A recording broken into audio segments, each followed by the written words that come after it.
Yo, is it ethical to make your best man the most well-off friend you have in order to bulk up the bachelor party budget?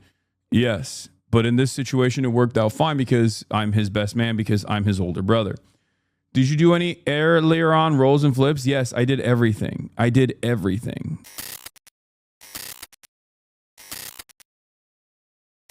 But we are live. We are alive. No longer in Las Vegas.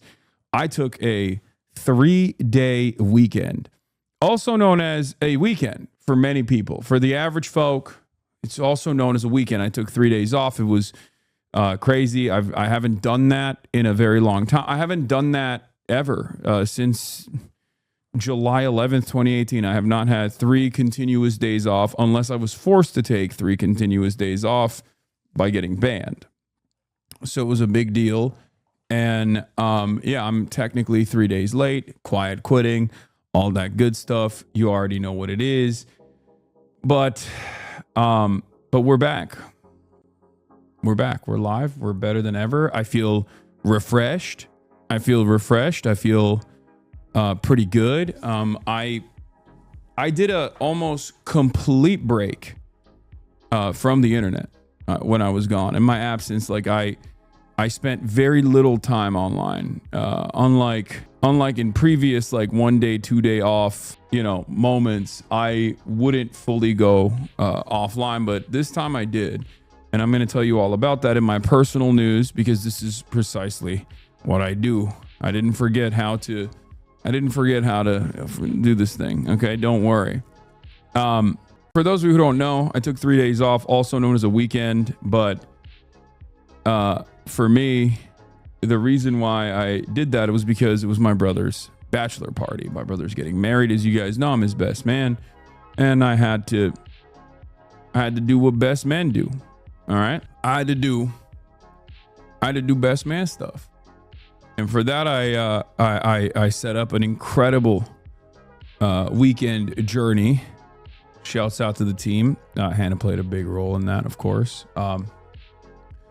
And the HasanAbi gaming team was obviously working in real time. Hannah was on the 1s and 2s, setting up the bachelor party and make sure everything worked out well for these 11 engineers. Well, it was 11 people total, but it was like every single person there was an engineer except for like one other guy. And then me, Will Neff, and my cousin Nezo, because Murat's an engineer and all of his friends are engineers and they're all just like him. And it was really funny and it was really fun. But yeah, we went to Vegas. I stayed at the Encore and it was crazy. It was a crazy experience. We got like a massive suite for them. I paid for everything, obviously. Duh. And we had a bunch of experiences that we set up, experiences tailored around Murat's personal interests. Flying airplanes, racing trophy trucks, Baja style, jumping trophy trucks off of sand dunes and shooting guns. But yeah, I flew a real plane. I flew a real stunt plane and it was an incredible experience. I got to talk about that. First night we go in, we get dinner. It is what it is. Murat is just like, we got to slam shots. We drink a lot. I'm hungover. Everyone is hungover. Next morning, we wake up at 8 a.m. We get on a shuttle to go and fly a plane. Okay. And let me tell you, it was incredible. It was, I was worried. Okay. I was definitely worried. And the footage will come out. And when they release the footage, when they send me the footage, I'll send it to you guys as well. Okay. But no, we weren't drunk. We were just hungover and not feeling great. Okay. Obviously, we were not drunk. But these were real loggable flight hours with the FAA. Like we just straight up flew these planes. Okay. A real stunt plane. This is it. This is what we flew. Okay. We did air-to-air dogfighting. This was the thing that we did. Okay. It was 30 minutes of flight time, like total. Like I was in the air flying for 30 minutes, which was incredible. Okay. Yo, is it ethical to make your best man the most well-off friend you have in order to bulk up the bachelor party budget? Yes. But in this situation, it worked out fine because I'm his best man because I'm his older brother. Did you do any earlier on rolls and flips? Yes, I did everything. I did everything. Okay. And let me tell you, I was piloting these planes. I'm not even joking. Like, I need to explain this to you because like, this is a place that's like, first of all, it just doesn't, the European mind cannot comprehend being able to just like from nowhere, because I assume that there's pesky regulations and restrictions that stop you from doing so.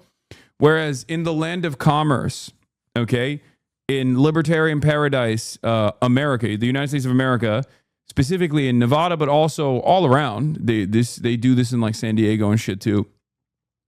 You can just literally fly a plane without a pilot's license because technically the person that's also on the plane with you, who lets you control the plane, he is a teacher. He's a flight teacher.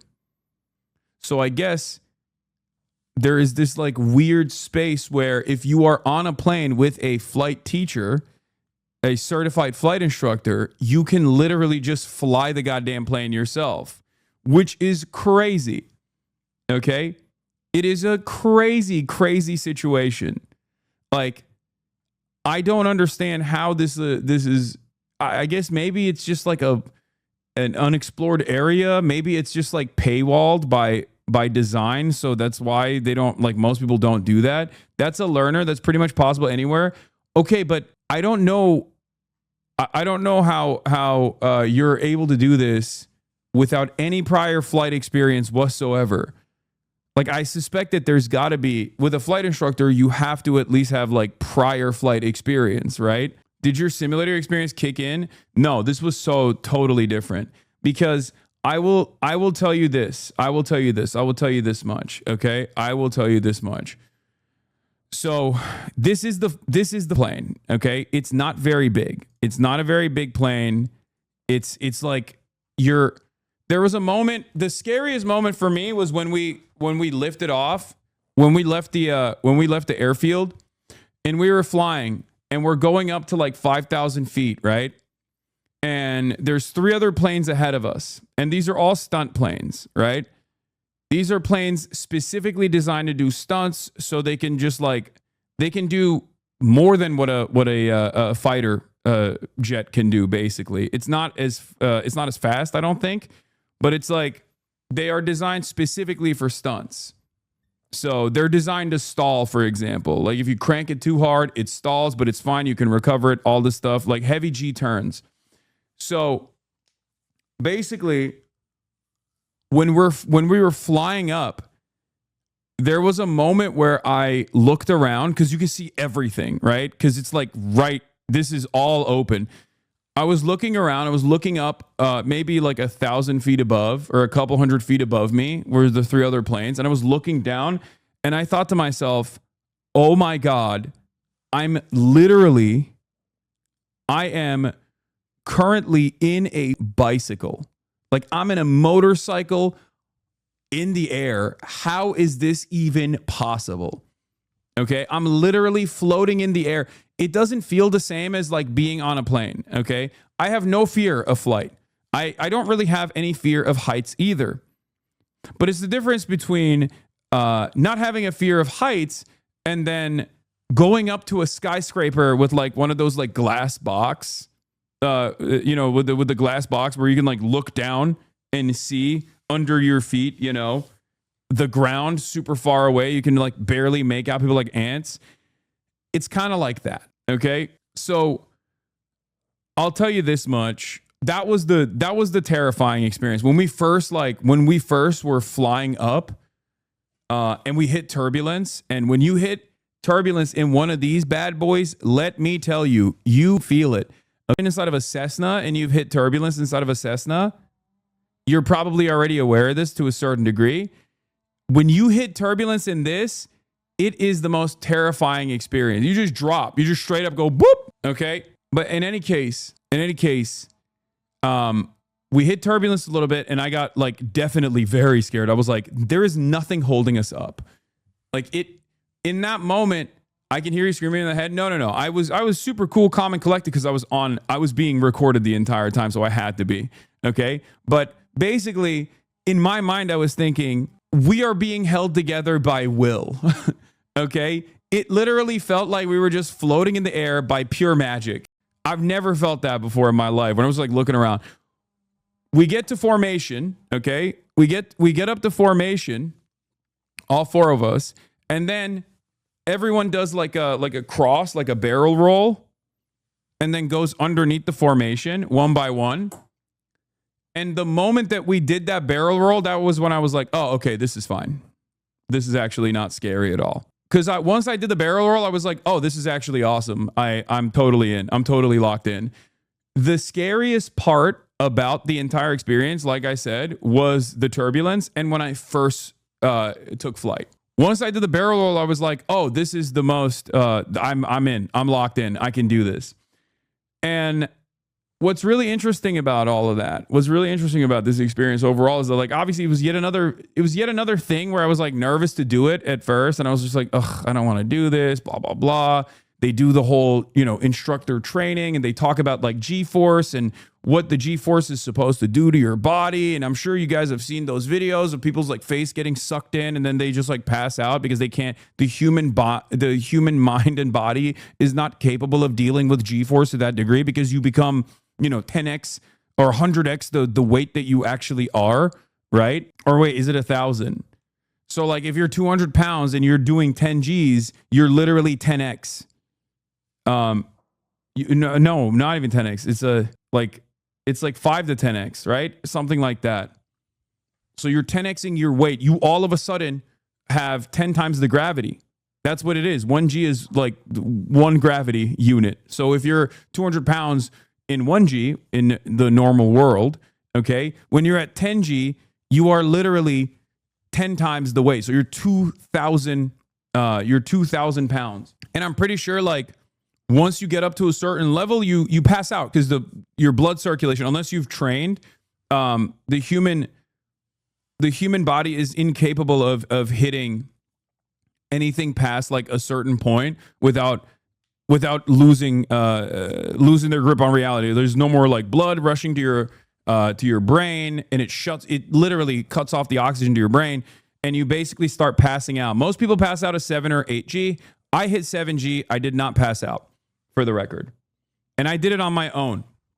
And I'm going to tell you about this because this is also totally separate from person to person.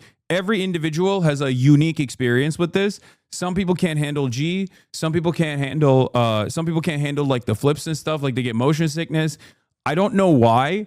This was like sumo Hasan. If you guys remember when I just like locked in when I was sumo wrestling for the first time and it just felt organic, I swear to God, it felt organic when I was flying this thing. I don't know how. I don't know why. I was legitimately worried because like I was too big for the plane. I was already too big for the plane, but basically what the moment that you go up there, they line you up, right? You're supposed to do dogfighting in the air, and it's like laser tag. The yoke has a trigger on it. Once you pull the trigger on the yoke, if you have the bead on the other plane, and you're only supposed to do it from behind. You're not supposed to do like head to head, because obviously that could potentially do a collision, and you're not even supposed to do that in real world combat anyway, or at least that's the way they explain it. So like the goal is always to get behind the other person, and have them on your sights, and then pull the trigger. And when you pull the trigger, if you actually successfully hit them, their plane will emit a cloud of smoke. Like it just like releases a little bit of smoke. It like auto triggers. It's a smoke pop. And then they simulate a downing by doing a barrel roll, all the stuff. So we got up there, you line up and you do a pass by. And then after you do a pass by, the pilot says 3, 2, 1, you have the controls. So basically once you have the controls, you're controlling the plane. Like that's it. That's you. You're just flying the plane, and you can do whatever you want. You try to hit a hard right or a hard left. You try to do a barrel roll. You do some evasive maneuvering, and then you try to get behind the other person's plane, and then you literally try to hit them. It was incredible. The moment that I cranked it, isn't this like 5K person? No, it's actually $1,000 a person, which is still very expensive, but not as expensive as you would think. So basically, the moment that you crank that yoke, you pull it back and you go above and you hit and you see like the G-force on the, there's like a odometer thing in front of you and you just feel it. It is an incredible experience. It was incredible. Okay. It was an incredible experience. I don't know how to describe it, but it was, I guess I'm a adrenaline junkie to a certain degree now. Who got the highest G-force? I don't know. I think like you can hit 10 if you want. They can hit 10 for you if you want. I said no, I didn't want that. But I personally hit 7. But we'll see all of that in the video with all the details and all the data because they send it to you. They haven't sent it yet. I won my dogfights. I won 2. I lost 1. It was 3 dogfights. And my opponent actually bailed after the second one anyway. But it was an incredible experience overall, straight up. Will was dying. Will is not built for flight. I mean, he's very capable of doing stuff with his own body as long as he's like in control. But he very openly was like, this is not for me. I'm only doing this because I love you, Murat. It's fine. Like he did not want to do this. We forced his ass and he was not having a good time. Okay. He was not having a good time at all.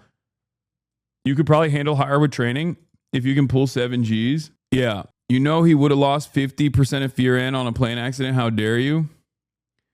This is a land faring build. Yeah. It was incredible. It was an incredible experience overall. I realized that like for me, I get discombobulated easy when I'm in a pool and I flip and I have no like cognizance of like where I'm at, like what the ground is and what the air is, you know, when I'm upside down and shit like that. So I was a little bit worried about that. I don't like being upside down, but when I was in the air and I had a target that I was trying to follow, that made things a lot easier for me because I was just locked in on trying to find where the target is. And I wasn't thinking about anything else. I wasn't thinking about like cranking the yoke and then like what kind of impact that has on me. It was crazy. So whenever there's like I've realized when there's an actual target that I have to follow, then it was much easier. So, you know, just locked in and I did the damn thing. So that was an incredible experience. But then after that, it was everything else was just like there was a lot of drinking, there was a lot of eating. I ate so much. I'm actually on a 48-hour fast right now. I've been fasting since Saturday night. Basically, I went to bed early Saturday night, and then Sunday we went and we raced Baja cars, like trophy trucks. For those of you who don't know, this is what a trophy truck is. This was a very Murat experience. Like we went to this like we went to a. Yeah, these are trophy trucks. They're basically like Ford Raptors, but specifically designed for like jumping sand dunes and things like that. So I've been doing like a water and coffee fast for the past like 48 hours at this point since like Saturday night. So not 48 hours, I guess. Wait, almost 48 hours. But I'll be finally eating a little bit later today. And I haven't even felt bad. I actually feel pretty awesome. And I've worked out. That is the most bro trip, Lamau. Exactly. How did it feel to unplug from the internet? I bet it ruled. Yes, it did. And you can tell it ruled because there's so many people in the chat that I haven't. There's so many people in the chat right now that are predictably sending me like spamming links nonstop, and I haven't even paid attention to it. So I'm capable of locking in and telling you a story without all the people that are like in the chat being like, why don't you do this? Why don't you cover this? Netanyahu, Nelk Boys Netanyahu, Omar Fateh, talk about AOC. Like, I don't really, you know, I'm going to get to all of that. But under normal circumstances, I'd be so mad. I'd be so mad coming back and having so many people just like spam stuff, but I'm not, because it was good to take 3 days off. The only issue that I have with the 3 days off that I took was, like I said, I ate too much and I drank too much, and it me up, and it felt like I was poisoning my body. Literally, I was like in pain all the time. Also, shouts out to Spearmint Rhino. So many HasanAbi heads that worked there did not realize it was like that. Lots of strippers also happen to be fans. So, you know, I don't know if you guys are in here in the chat right now. I don't know if you like watch in the mornings or whatever, but that was crazy as well. That was a crazy experience too. Yeah, that's all I'm going to say about that one.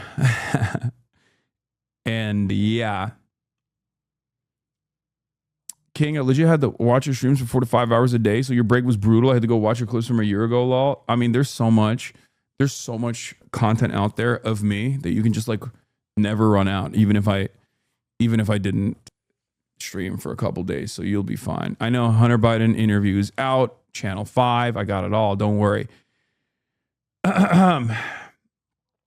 But yeah. Would you have Omar Fateh on stream? Yeah. I'm working on it. Don't worry. But the world didn't end, so that was cool. Will you fly again? I might fly again. I might actually do it again, because it was definitely a lot of fun.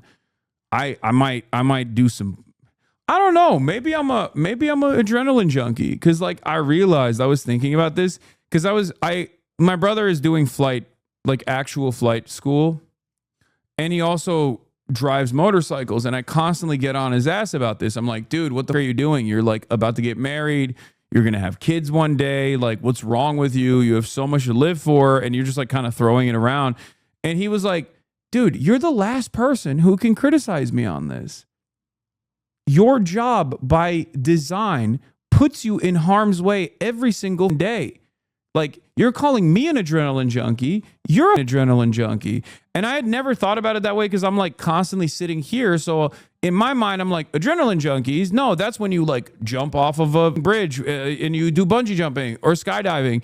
I had not considered that, like, you know, going to a protest and getting shot at is also adrenaline junkie behavior, which I still think is not, because it's my job. You know what I mean? But basically it was... I don't know. It's I guess it kind of is in some way. Protest the bungee pipeline. Yeah, I mean, my point is, I do enjoy going out to protests and things like that, and I do enjoy how alive I feel when I go outside and am in a contentious situation, in a scary situation that maybe other people might not feel so comfortable being in. You know, so. Who knows? You were a little excited at being shot at, though. I mean, it's fine. It's not that exciting. Streamer to MotoGP racer. Yeah, I mean, the problem is I was going to do that. I was going to do GP4 for Squeezy, as you guys know. My French friend, Lucas, also known as Squeezy. I was supposed to do his GP4 tournament, but I was too wide to fit in the cars, Formula 4 cars, so I wasn't able to do it. Which is in my stead with Michael Reeves, which is a great team, and that'll be a lot of fun. And I'm obviously going to be covering that and going to France for that. But so, you know, sorry if it's already been mentioned. You're going to cover AOC's pro-Israel vote. It's not in the title. No, I'm gonna shelter you from AOC, because I'm gonna defend AOC. No, of course I'm gonna cover the AOC vote thing. It's very stupid and wrong, and what she did was ridiculous. And I'm gonna, of course, talk about it. It's a huge deal. Anyway, where else was I? What else was I saying? Oh, Will was adamant about going and watching this show called Awakening, and I thought it was going to be corny and cheesy, and I I'm not like a big theater boy, but we went and we watched it, and it was actually pretty good. I swear to you, the funniest person, Hasan didn't take edibles. He's the only one who didn't take edibles. But we were all there, and Hasan's like, I'm going to fall asleep, dude. I'm going to fall asleep, dude. I'm going to fall asleep. 20 minutes in, this fake-ass, real theater kid, don't let him tell you anything else. Don't let him tell you anything else. He's got the theater in his fucking heart. in the cockles of his soul. Dude, he's in there going, no, dude, I'm going to fall asleep. 20 minutes in, this was him. And he just kept going, I'm awoken, dude. I'm awoken. It was great. Dude, Awakening was phenomenal. It was. It really was. It was amazing.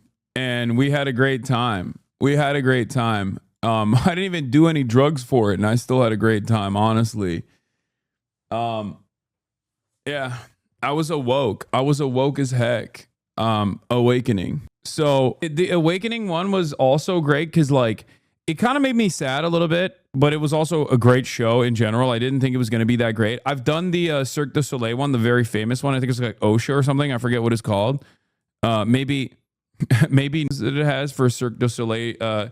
The Cirque du Soleil dancers that go through these like, oh, sorry, it's not OSHA, it's O. I've watched that one before with my mom and dad, and that one is like crazy. The stunts are crazy and whatever. Awakening was more like technical. It was more, costume design was incredible on Awakening. The production was incredible on the Awakening one. But the dialogue was a little bit corny, but it doesn't matter. It was great. There was a little bit of like magic. There was a lot of light shows and things of that nature, but I really enjoyed it. I really, really, really enjoyed it. So, it was great. I told Will he needs to watch O if he liked Awakening that much though, because he would have loved O. So, damn, sounds like a perfect Vegas trip. Yeah. Perfect Vegas trip. Lost a shit ton of money gambling, obviously, as always. And I didn't even get to gamble that much. I played poker for the first time ever. I didn't really like it that much because I'm a real degenerate. Here's the problem. Okay. I'm a real degenerate, right? So as a real degenerate, I have to see the cards, the river. Yeah. The gray is still here. That's not an issue that we can fix, with the new computer. That's like my alerts are busted.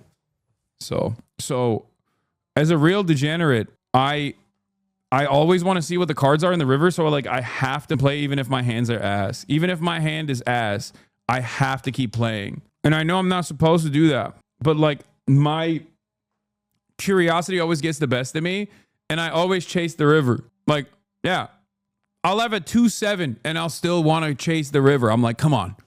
What if there's like 3 7s in there? You know what I mean? What if the dealer pulls out 3 7s? Think about how fun that would be. That's not a real strategy. I know, man. It's because I'm bad. I'm bad at poker. And I am a bad gambler. With the exception of blackjack, where I do play the book and I always lose regardless because I always lose. I'm Mr. 12. I'm always 12 with the dealer showing a face card every time. Back to back to back. I'm Mr. The dealer pulls out 7 cards to get to 21. I'm Mr. Dealer has a dealer showing a 13 and you're looking at a bust, but it never comes and you end up dying because the dealer somehow figures out a way to pull a 21 out of nowhere. It's just how it is. And I know. And I would rather be who I am and be fortunate in the other aspects of my life and just like be bad at gambling. You know what I mean? I'm happy. I'm content. Gambling is not, for me especially, gambling is not to make money. Some people do that. Some people think that they can just like make money gambling. That's not a thing. Okay? Unless you're like a pure degenerate and you are, weirdly autistic enough to be able to just like both count cards, but also simultaneously not get caught by the casinos.